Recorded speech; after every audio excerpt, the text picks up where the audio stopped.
전쟁이 한창인 곳, 모든 희망이 거의 사라져버린 것 같은 그 순간에 내려진 한 가지 선택이 있었습니다. 오늘 여러분께 들려드릴 이야기는요, 바로 그 선택이 만들어낸 믿기 힘든 기적에 대한 강력한 실화입니다. 이야기를 시작하기 전에 여러분께 질문 하나를 던지고 싶어요. 만약 당신의 가족을 구해야 한다면 무엇까지 할 수 있으신가요? 이 질문을 마음속에 한번 품어보시고 오늘 이야기를 같이 따라가 보시죠. 자, 이야기의 배경은 바로 우크라이나의 심장, 키이우입니다. 도시가 완전히 포위되고 잔혹한 전쟁 속에서 한 가족이 정말 생사의 기로에 놓이게 됩니다. 그때 키이우는 전쟁의 한가운데 있었어요. 사방에서 위협이 계속되니까 여기서 탈출한다는 건 거의 불가능에 가까워 보였죠. 보시는 이 모습이요, 이게 바로 그들의 현실이었던 거죠. 사방에서 폭탄이 터지고 머리 위로는 미사일이 계속 날아다니는 끔찍한 상황. 한 남자와 그의 가족은 방공호에 숨어서 정말 꺼져가는 희망의 불씨를 간신히 붙들고 있었습니다. 결국 그들은 결론을 내립니다. 더 이상은 못 버텨. 어떻게든 이 도시를 떠나야만 해. 하지만 너무나 결정적인 장애물이 있었어요. 당장 탈출에 필요한 차도 없었고 설령 차가 있다 해도 휘발유를 구할 수가 없는 상황이었습니다. 그런데 말이죠. 바로 그 절망의 순간에 어쩌면 구원이 될 수도 혹은 깊은 도덕적 딜레마가 될 수도 있는 한 대의 빨간 차가 나타납니다. 남자의 눈에 들어온 건 바로 이 차였습니다. 폐허가 된 거리에 덩그러니 서 있는 빨간 차 한 대. 마치 버려진 것처럼 보였는데 세상에 시동장치의 열쇠가 그대로 꽂혀 있는 거예요. 심지어 연료 탱크도 가득 차 있었고요. 하지만 이 남자, 바로 차를 타지 않았습니다. 혹시나 주인이 돌아올까 싶어서 무려 2시간 동안이나 그 자리를 지켰어요. 하지만 아무도 나타나지 않았습니다.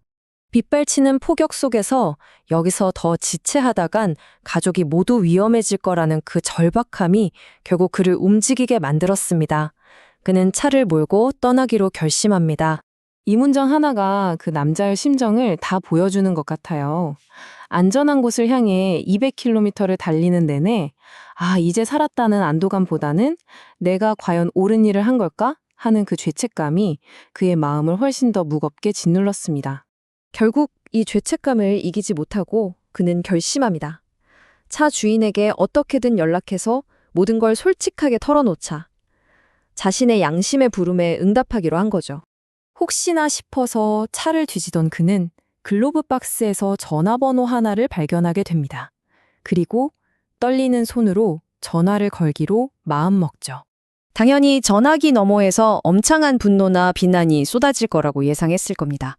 그는 용기를 내서 자신의 행동을 고백했습니다. 전화기 너머로 잠시 침묵이 흘렀습니다. 무슨 말이 돌아올까요? 정말 숨막히는 긴장감이 흐르는 순간이었죠.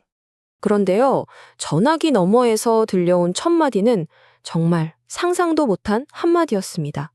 하나님, 감사합니다. 라니요. 자, 이제부터 이 버려진 차 뒤에 숨겨진 놀라운 진실.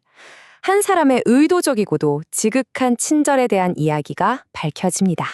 차 주인이 그러는 거예요. 걱정하지 마세요. 실은 누군가 가져가길 기다리고 있었어요. 자기 가족은 이미 다른 차로 무사히 탈출했고 이 차는 그가 가진 4대 중 하나였다고요. 이게 그냥 우연이 아니었던 거죠. 이 모든 게 차 주인의 계획이었습니다. 여기 보시는 것처럼요. 자신처럼 탈출할 길이 막막한 다른 가족들을 돕기 위해서 일부러 자기 차 3대에 기름을 가득 채우고 열쇠까지 꽂아서 도시 곳곳에 남겨둔 거였습니다. 제발 누군가가 발견해 주길 바라면서요. 그리고 더 놀라운 건 뭔지 아세요?